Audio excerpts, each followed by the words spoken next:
आदाब, नमस्कार। आप देख रहे हैं आईएनएन चैनल। मैं हूं शेख अहमद अली। प्राइम टाइम में आइए सबसे पहले नजर डालते हैं हेडलाइंस पर।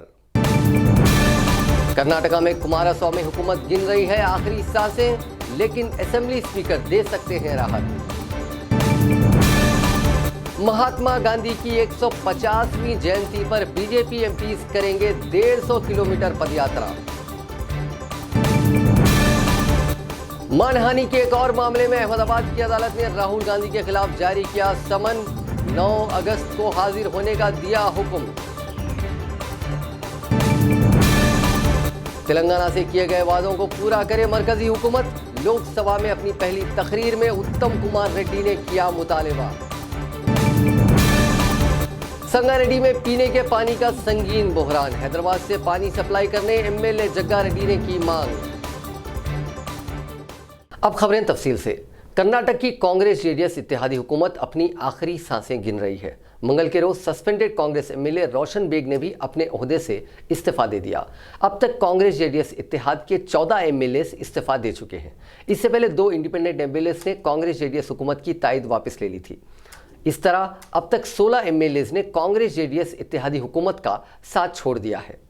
इन हालात में कर्नाटक असेंबली के स्पीकर के.आर. रमेश कुमार रियासत की एच.डी. कुमारस्वामी हुकूमत की तकदीर का फैसला करेंगे, लेकिन उन्होंने मंगल को कहा कि उनका ऑफिस सिर्फ 13 में से उन 5 इस्तीफों पर ही अपनी कार्रवाई शुरू कर पाएगा जो कांग्रेस जनता दल इत्तेहादी हुकूमत के बाकी एमएलए की तरफ से दिए गए हैं। बाकी 8 एमएलए के इस्तीफे प्रॉपर फॉर्मेट में नहीं हैं, इसलिए उन्हें दोबारा इस्तीफा देना होगा। स्पीकर रमेश कुमार का 5 बागी एमएलए के साथ उनके रेजिग्नेशन लेटर को लेकर अपॉइंटमेंट 12 और 15 जुलाई को तय है। इसके अलावा दीगर 8 एमएलए को असेंबली के रूल्स के मुताबिक अपना रेजिग्नेशन फिर से तैयार करना होगा। उन्होंने बताया कि उन्हें एमएलए रोशन बेग का इस्तीफा अभी तक नहीं मिला। कर्नाटका के सियासी बहरान का मसला आज पार्लियामेंट में भी उठा। राज्यसभा में कांग्रेस एमपीज ने इसके पीछे बीजेपी की साजिश बताते हुए हंगामा किया, जिसकी वजह से कार्रवाई दोपहर 2 बजे तक के लिए मुलतवी करनी पड़ी। जो मैं लेना वाला हूँ वो माध्यम के सामने बोलने से प्रजातंत्र की पूरा स्वारस्य जो है वो निकल जाएगा। ऐसा मत करना।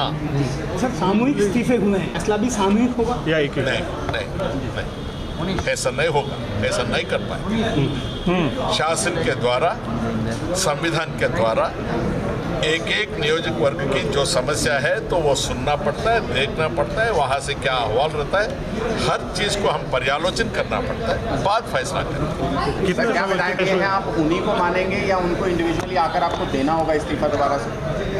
अगर जो इस्तीफा देने चाहते हैं वो तो इंडिविजुअली मुझे मीट करना ही चाहिए, इससे अलावा दूसरा कोई रास्ता नहीं रहेगा। वज़ीर-ए-आज़म नरेंद्र मोदी ने महात्मा गांधी की 150वीं जयंती मनाने के लिए बीजेपी के अरकान पार्लियामेंट से 2 अक्टूबर से 31 अक्टूबर के बीच अपने अपने हल्का इंतखाब यानी कॉन्स्टिट्यूंसी में पदयात्रा करने का हुक्म दिया। Parliamentary affairs minister Prahlad Joshi ने मंगल के रोज़ यह जानकारी दी। बीजेपी महात्मा गांधी की 150वीं जयंती के मौके पर मुल्क की हर पार्लियामेंट्री कॉन्स्टिट्यूंसी में 2 अक्टूबर से लेकर 31 अक्टूबर तक 150 किलोमीटर की पदयात्रा मुनक़िद करेगी, जिनमें उसके अरकान पार्लियामेंट हिस्सा लेंगे और वो शजरकारी करने के साथ ही आज़ादी की लड़ाई में महात्मा गांधी के जद्दोजहद की जानकारी देंगे। बीजेपी पार्लियामेंट्री पार्टी की मंगल के रोज़ हुई संसद भवन के अहाते में हुई इस इजलास में वज़ीर-ए-आज़म नरेंद्र मोदी ने अरकान पार्लियामेंट से दरख्वास्त की कि वो महात्मा गांधी को खिराज अक़ीदत देने वाले इस प्रोग्राम में पूरे दिल से हिस्सा लें और इसकी कामयाबी को यकीनी बनाएं। सीबीआई ने आज करप्शन, धोखाधड़ी और हथियार स्मगलिंग के मामले में छापामार कार्रवाई की। सीबीआई ने 19 रियासतों के 110 मकामात पर छापा मारा। इन मामलों में सीबीआई ने 30 अलग अलग केस दर्ज किए हैं। एक हफ्ता पहले भी सीबीआई ने बैंकों के साथ मुबैना तौर पर धोखाधड़ी करने वालों के खिलाफ सर्च ऑपरेशन चलाया था। 2 जुलाई को सीबीआई ने मुल्क भर में 18 शहरों के 50 ठिकानों पर छानबीन की थी। इस मामले में 14 केसेस दर्ज किए गए हैं। अफसरों ने बताया कि सभी मामले 640 करोड़ रुपए के फंड डाइवर्जन से जुड़े हैं। सीबीआई की 12 टीमों ने दिल्ली, मुंबई, लुधियाना, ठाणे, पुणे, पुलानी, गया, गुरुग्राम, चंडीगढ़, भोपाल, सूरत और कोलार समेत कुछ शहरों में छापामार कार्रवाई की। वाज़ेह रहे कि union finance minister Nirmala Sitharaman ने 1 जुलाई को लोकसभा में कहा था कि फाइनेंशियल ईयर 2018-19 में पब्लिक सेक्टर बैंकों में हुए धोखाधड़ी मामलों की तादाद 739 रही, जो कि पिछले साल में 1545 थी, 1545 थी। बैंकों ने पिछले 5 सालों में कानूनी कार्रवाई के जरिए नॉन परफॉर्मिंग एसेट्स के तौर पर 2,06,586 करोड़ रुपए रिकवर किए थे। कांग्रेस कायद राहुल गांधी को मानहानि के मामले में अहमदाबाद कोर्ट ने मंगल के रोज समन जारी कर दिया है। कोर्ट ने उन्हें पेश होने के लिए 9 अगस्त की तारीख दी है। राहुल के खिलाफ एक बीजेपी लीडर कृष्णा वदन ब्रह्मा भट्ट ने मानहानि का केस दर्ज करवाया था। उनका इल्जाम है कि राहुल ने 23 अप्रैल को एक इंतखाबी रैली के दौरान बीजेपी सदर अमित शाह को कत्ल का मुलजिम कहा था। साथ ही उन्होंने शाह के बेटे जय पर भी करप्शन के इल्ज़ाम लगाए थे और उन्हें एक ऐसा जादूगर बताया था जो 3 महीने में 50,000 रुपये को 80 करोड़ रुपए में बदल सकता है। इसी महीने राहुल गांधी मानहानि के केसेस में 4 जुलाई को मुंबई और 6 जुलाई को पटना की अदालतों में पेश हो चुके हैं और उन्हें जमानतें भी मिल चुकी हैं। कांग्रेस रुकने पार्लियामेंट व सदर तेलंगाना प्रदेश कांग्रेस कमेटी उत्तम कुमार रेड्डी ने आज लोकसभा में आंध्र प्रदेश की तंजीम जदीद बिल में पेश किए गए वादों को पूरा करने का मरकजी हुकूमत से मुतालिबा किया। लोकसभा में वक्फे सिफर के दौरान इस मसले को उठाते हुए उत्तम कुमार रेड्डी ने कहा कि गुज़िश्ता मियाद में भी एनडीए हुकूमत ने तेलंगाना के साथ किए गए वादों को पूरा नहीं किया और दूसरी मियाद के पहले बजट इजलास में सदर जमहूरिया रामनाथ कोविंद के सदारती खिताब और वजीर फाइनेंस निर्मला सीतारमन की बजट तकरीर में भी तेलंगाना से किए गए वादों का कोई तस्करा नहीं किया। जबकि 2014 में उस वक्त की यूपीए हुकूमत ने आंध्र प्रदेश की तकसीम के साथ दोनों रियासतों के लिए कई प्रोजेक्ट्स के वादे किए थे, जिनमें तेलंगाना के लिए काजीपेट में रेलवे कोच फैक्ट्री, खम्मम के बयारम में स्टील फैक्ट्री और खबायली यूनिवर्सिटी का क़याम शामिल है। उत्तम कुमार रेड्डी ने कहा कि खबायली यूनिवर्सिटी के लिए मरकजी हुकूमत ने गुज़िश्ता बजट में 1 करोड़ रुपये मंजूर किए थे और जारिया बजट में भी 1 करोड़ रुपये ही मंजूर किए हैं। उन्होंने सवाल किया कि क्या सिर्फ 2 करोड़ रुपये से कोई खबायली यूनिवर्सिटी कायम की जा सकती है। इस मसले को जिस वक्त वक्फे सिफर के दौरान उत्तम कुमार रेड्डी ने उठाया, उस वक्त ऐवान में वजीर दाखिला अमित शाह मौजूद थे। उन्होंने अमित शाह की तवज्जो दहानी कराते हुए तंजीम जदीद बिल के तमाम वादों को पूरा करने पर जोर दिया। I wish to convey the severe disappointment of the people of Telangana that the assurances given to the people of Telangana in the bifurcation bill, none of them have been addressed either in the speech of the President of India or the Finance Minister's budget presentation. So there have been specific assurances given to the state of Telangana when the state was created. A railway coach factory was assured at Kazipet, a steel factory was assured in Bayaram, and a tribal university was assured in the bill. Now I just wish to bring to the government through you that a tribal university, for setting up a new tribal university, 1 crore was sanctioned last year and 1 crore was sanctioned this year. Is it possible to establish a new tribal university through just 2 crores? So through you, I appeal to the government and the Home Ministers here, the bill comes under their department, that whatever assurances were given to the state of Telangana, when the state was created, this government must honor them. भुवनगिर के कांग्रेस के रुकने parliament Komatireddy Venkat Reddy ने मरकजी वजीर housing व दही तरक्यात प्रदीप सिंह पुरी से मुलाकात करते हुए मूसा नदी के तहफ़्फ़ुज़ के इक़दाम करने पर जोर दिया। उन्होंने मरकजी वजीर से कहा कि मूसा नदी एक दौर में कई अराज़ियात को सैराब करती थी। इस पर 1.5 लाख किसान खानदार मुनहसर थे। ये दरियाए कृष्णा की झैली नदी है जो इनके हल्के इंतखाब भुवनगिर से गुजरती है। गुज़िश्ता चंद बरसों से सनतों से निकलने वाला फुजला मूसा नदी में मुंतकिल हो रहा है, जिसके बाद इस नदी का पानी किसी भी काम के लिए इस्तेमाल नहीं हो पा रहा है। उन्होंने मरकजी वजीर से दरख्वास्त की कि वो मूसा नदी के अतराफ कायम सनतों के फुजले को नदी में दाखिल ना होने देने के इक़दाम करें। इस सिलसिले में रुकने पार्लियामेंट ने एक तहरीरी याददाश्त भी पेश की। टीआरएस के साबिक रुकने पार्लियामेंट बी नरसिया गौड़ ने कांग्रेस अरकान पार्लियामेंट पर गली के मसाइल को दिल्ली में उठाने का इल्ज़ाम आयद किया है।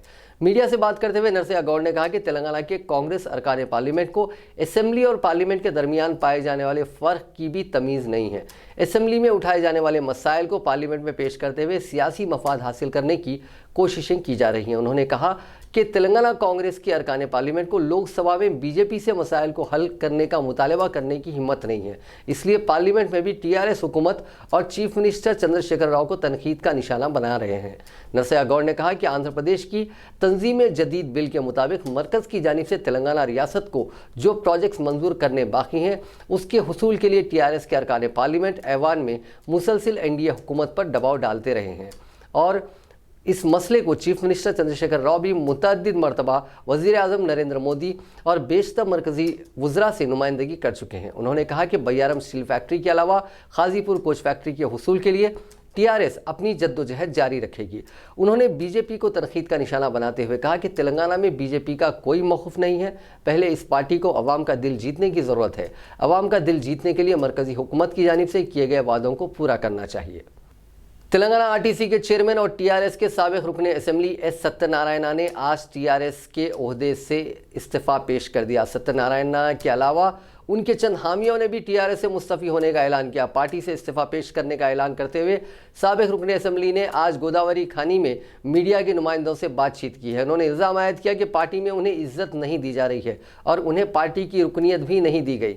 उन्होंने कहा कि रामागुंडम म्यूनसिपल कॉरपोरेशन के मेयर के खिलाफ तहरीक अदम एतमाद पेश करने के मामले के बाद पार्टी हाईकमान ने उन्हें मुसलसिल नज़रअंदाज कर दिया है। उन्होंने इल्ज़ाम आयद किया कि हालिया असेंबली इंतखाबात में उन्हें शिकस्त देने के लिए चिन्नौर के रुकन असेंबली बालका सुमन ने काम किया था। सत्यनारायणा ने कहा कि आने वाले बल्दी इंतखाबात में वो अपने हामियों को मुकाबले में खड़ा करते हुए उन्हें कामयाब बनाने की कोशिश करेंगे। सत्यनारायणा के हमरा चंद साबिक़ कॉरपोरेटर्स और 35 कायदीन ने TRS से इस्तीफ़ा पेश कर दिया। सत्यनारायण का सियासी करियर रामागुंडम के बल्दिया के चेयरमैन की हैसियत से शुरू हुआ था। वो 2 मरतबा रामागुंडम असेंबली हल्के से मुंतखब हुए थे। पहली मरतबा 2009 के इंतखाबात में रामागुंडम असेंबली के हल्के से आज़ाद उम्मीदवार की हैसियत से कामयाब हुए थे। बाद 2014 में TRS के टिकट पर मुंतखब हुए थे। TRS हुकूमत ने उन्हें RTC चेयरमैन भी मुकर्रर किया था। हालिया असेंबली इंतखाबात में सत्यनारायण को TRS के बागी उम्मीदवार के चंदर ने शिकस्त दे दी थी। बाद के चंदर TRS में शामिल हो गए। इसके बाद से सत्यनारायण को पार्टी में नज़रअंदाज कर दिए जाने की इत्तला है। केरला असेंबली के स्पीकर P श्रीरामकृष्णन ने आज तेलंगाना कानून साज असेंबली का दौरा करते हुए assembly speaker P Srinivas Reddy से मुलाकात की। इस मुलाकात के दौरान स्पीकर P श्रीनिवास रेड्डी ने केरला के अपने हम मनसब से तेलंगाना कानून साज असेंबली की मुकम्मल इमारत का मुशाहिदा करवाया और रियासती असेंबली के मुख्तलिफ इजलासों के तरीक़ेकार से वाकिफ़ करवाया। दोनों रियासतों के असेंबली स्पीकर्स ने अपने अपने तजुर्बात एक दूसरे से शेयर किए। बाद केरला असेंबली के स्पीकर को तहनीत पेश की गई। श्रीनिवास रेड्डी ने श्री रामकृष्णा को शाल और मोमेंटो पेश किया। इस मौके पर तेलंगाना असेंबली के अरकान हनुमन शिंदे, विठल रेड्डी और सेक्रेटरी मुखन्ना डॉक्टर नरसिम्हाचार्युलु भी मौजूद थे। कांग्रेस के रुकन असेंबली जयप्रकाश रेड्डी उर्फ जग्गा रेड्डी ने चीफ मिनिस्टर चंद्रशेखर राव को एक मकतूब रवाना करते हुए संगारेड्डी को गोदावरी का पानी मुंतकिल करते हुए यहाँ के अवाम को ज़िले के 2 बल्दियात और 4 मंडलों के अवाम को पीने का पानी फराहम करने की दरख्वास्त की है। उन्होंने कहा कि संगारेड्डी ज़िले में वाक़ सिंगूर और मंजीरा डैम खुश्क हो गए हैं, जिसकी वजह से संगारेड्डी को पीने के पानी की शदीद किल्लत का सामना है। उन्होंने कहा कि रियासती हुकूमत की जानिब से गोदावरी के पानी को पटनचेरू असेंबली हल्के तक मुंतकिल किया गया है। इस पानी को संगारेड्डी तक मुंतकिल करने के इक़दाम किए जाएँ। उन्होंने कहा कि संगारेड्डी ज़िले में मिशन भागीरथा प्रोग्राम भी शुरू नहीं हुआ, जिसकी वजह से ज़िले के कई मकामात पर पीने के पानी की शदीद किल्लत पाई जाती है। में पानी का संगीन मसला है। इस मसले को हल करने के लिए T प्रकाश रेड्डी, जग्गारेड्डी, संगारेड्डी ML उन्होंने आज चीफ मिनिस्टर को मकतूब लिखा है। हम जानते हैं संगारेड्डी के आवाम के क्या मसले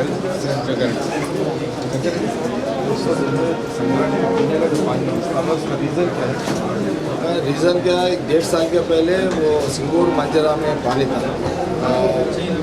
16 कम से कम 16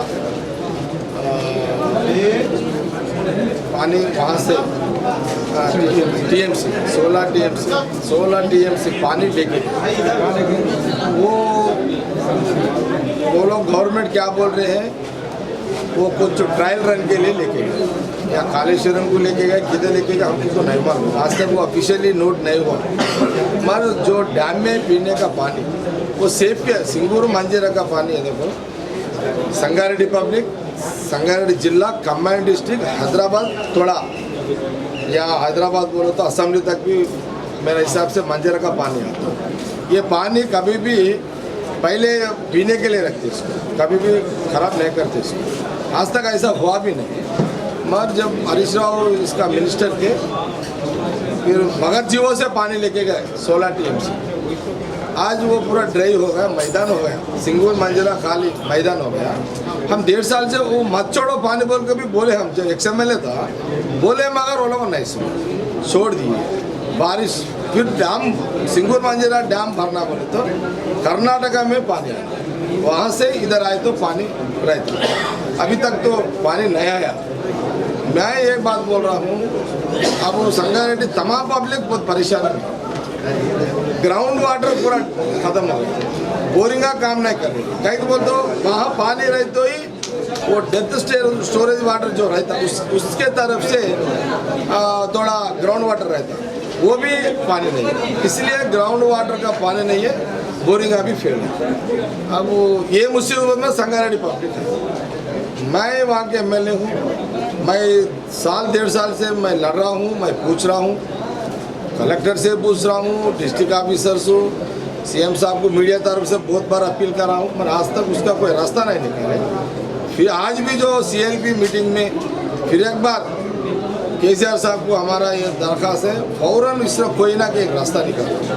अब अल्टरनेट हमको एक ही रास्ता है, सिंगूर मंजिला पानी भरे तक ये जो हैदराबाद से जो पड़ंचेरू जो गोदावरी पानी आ रहा बोल के जो पेपर में आया है, अगर वो ही पानी हमको संगारेड्डी तक लाके दिए तो अच्छा रहता बोल के KCR साहब को मीडिया के तरफ से हम दरखास्त करते हैं। क्या ये पॉसिबल है कि पटंचेरू से इस वक्त जो है ये सीजन के अंदर पानी भी संगारेड्डी ले जाया जा सके? मैं नहीं बोल सकता हूँ, अब तकलीफ है, तकलीफ बोलना पड़ता CM साहब को। अगर होता नहीं होता, अब पड़ंचेरू तक पानी गोदावरी आए, संगारेड्डी तक 30 किलोमीटर ला सकते। अगर यहाँ से संगारेड्डी से किधर की मंजिला से पानी लेके गए, पड़ंचेरू से संगारेड्डी तक गोदावरी पानी नहीं ला सकते क्या? अगर CM साहब चाहे तो क्या नहीं हो सकता, कुछ भी हो सकता। इसलिए फौरन KCR साहब ऑफिसरों को बोल के थोड़ा पानी का मसला ख़त्म करने का कोशिश करो बोल के मेरा दरख्वास्त है मीडिया के पास। मीडिया के जरिए करें, आप पर्सनली CM से मिलकर इसके ऊपर कुछ बात करेंगे? मैं मीडिया से कहीं को बात कर रहा हूँ, ये जल्दी बात मेरा कहीं बोल तो आज तक वो MLAs का टाइम मेरे को नहीं, सिस्टम नहीं मालूम। वो इसके लिए वो मिले नहीं मिले में कमेंट करे तो वो पॉलिटिकल काउंटर होता है, इसलिए उसके अंदर नहीं जाते। मैं मेरा दरख्वास्त है मीडिया तरफ से भेजा रहा हूँ, ये फौरन KCR साहब उसको रिस्पॉन्ड होके गोदावरी पानी संगारेड्डी लाने में थोड़ा डायरेक्शन दिया तो जब तक हमारा सिंगूर पानी भरे तक ये भी कोशिश करे तो अच्छा रहता बोल के मेरा दरख्वास्त है। बीजेपी लीडर इंद्रसेन रेड्डी ने कहा कि तेलंगाना में हुकूमत मौजूद है या नहीं, इसका फैसला करना मुश्किल हो गया है। मीडिया से बात करते हुए उन्होंने कहा कि रियासत के किसानों ने बीज बो दिया है लेकिन बारिश नहीं हुई है। इस बारे में रियासती हुकूमत को कोई फिक्र नहीं है। इस मौके पर किसानों को क्या करना चाहिए और खुश्कसाली इलाकों की निशानदही कैसे की जानी चाहिए, इसको लेकर रियासती हुकूमत ने कोई काम नहीं किया है। इसके अलावा दीगर और मसाइल हैं जिसकी यकसुई की ज़रूरत है। क्या इन मसाइल को हल करने के लिए KCR की सहज साथ नहीं दे रही है या फिर उनके पास वक्त नहीं है? अमित शाह के दौरे के बाद TRS कायदीन की दिल की धड़कनें तेज़ हो गई हैं, इसलिए बीजेपी सदर के खिलाफ बेबुनियाद इल्ज़ाम लगाए जा रहे हैं। उन्होंने कहा कि अमित शाह के दौरे से तशद्दुद नहीं होता बल्कि TRS वुज़रा तशद्दुद कर रहे हैं। उन्होंने TRS से अमित शाह पर की गई तनकीदों पर माफ़ी मांगने का मुतालबा किया। उन्होंने ज़रई शोबे की कारकर्दगी पर वाइट पेपर जारी करने का भी मुतालबा किया। जंगलात के तहफ़्फ़ुज़ और मुलाजिमीन की कारकर्दगी को मज़ीद बेहतर बनाने के लिए महकमे की जानिब से एक सेमिनार का एहतमाम किया गया जिसमें रिटायर्ड ओहदेदारों के सलाह व मशवरे हासिल किए गए। सेमिनार में तवील अरसे तक मुख्तलिफ आला ओहदों पर खिदमत अंजाम देने वाले 40 से ज़ायद रिटायर्ड ओहदेदारों ने शिरकत की और मुफीद मशवरे दिए। सेमिनार में प्रिंसिपल चीफ कंजर्वेटर फॉरेस्ट भी मौजूद थे। इस मौके पर एडिशनल फॉरेस्ट कंजर्वेटर ने महकमे जंगलात की जानिब से अमल की जाने वाली स्कीमात और नई स्कीमात पर पावर पॉइंट प्रेजेंटेशन भी पेश किया। सोशल फॉरेस्ट में इजाफे के लिए हरीता हरम और जंगलाती इलाकों में इजाफा करने के प्रोग्राम से वाकिफ करवाया गया। जंगलाती अराजी पर गैर मजाज कब्ज़ों और जंगल के कुदरती वसाइल के तहफ़्फ़ुज़ पर मुख्तलिफ ओहदेदारों ने मुफीद मशवरे दिए। रिटायर्ड DDFO BS राव ने कहा कि महकमा जंगलात के ओहदेदार और मुलाजिमीन सिर्फ जंगल ही नहीं बल्कि इससे मुतसिल अराजी का भी तहफ़्फ़ुज़ करें। हरीता हरम प्रोग्राम के दौरान मियारी पौधों को लगाने का मशवरा दिया। उन्होंने कहा कि जंगलाती अराजी के तहफ़्फ़ुज़ के लिए टेक्नोलॉजी का इस्तेमाल किया जाए। गूगल टाइमलाइन, गूगल मैपिंग और सैटेलाइट सर्वे करवाया जाए। उन्होंने कहा कि रिवायती अंदाज में बीट ऑफिसर को पैदल चलते हुए निगरानी करने का मशवरा दिया। BS राव ने कहा कि महकमा रेवेन्यू के साथ तालमेल पैदा करते हुए जंगलाती अराजियत के हुदूद का तयन किया जाए। उन्होंने ग्राम पंचायतों को जंगलात के तहफ़्फ़ुज़ के लिए इस्तेमाल करने का मशवरा दिया। सेमिनार से 94 ईयर्स के साबिक फॉरेस्ट ऑफिसर टी कृष्णमूर्ति और 87 ईयर्स के बुच्ची राम रेड्डी ने भी खिताब किया। नाज़रीन, आखिर में एक बार फिर से नजर डालते हैं हेडलाइंस पर। कर्नाटका में कुमारस्वामी हुकूमत गिन रही है आखिरी सांसें, लेकिन असेंबली स्पीकर दे सकते हैं राहत। महात्मा गांधी की 150वीं जयंती पर बीजेपी एमपीज करेंगे 150 किलोमीटर पदयात्रा। मानहानि के एक और मामले में अहमदाबाद की अदालत ने राहुल गांधी के खिलाफ जारी किया समन। 9 अगस्त को हाजिर होने का दिया हुक्म। तेलंगाना से किए गए वादों को पूरा करे मरकजी हुकूमत। लोकसभा में अपनी पहली तकरीर में उत्तम कुमार रेड्डी ने किया मुतालिबा।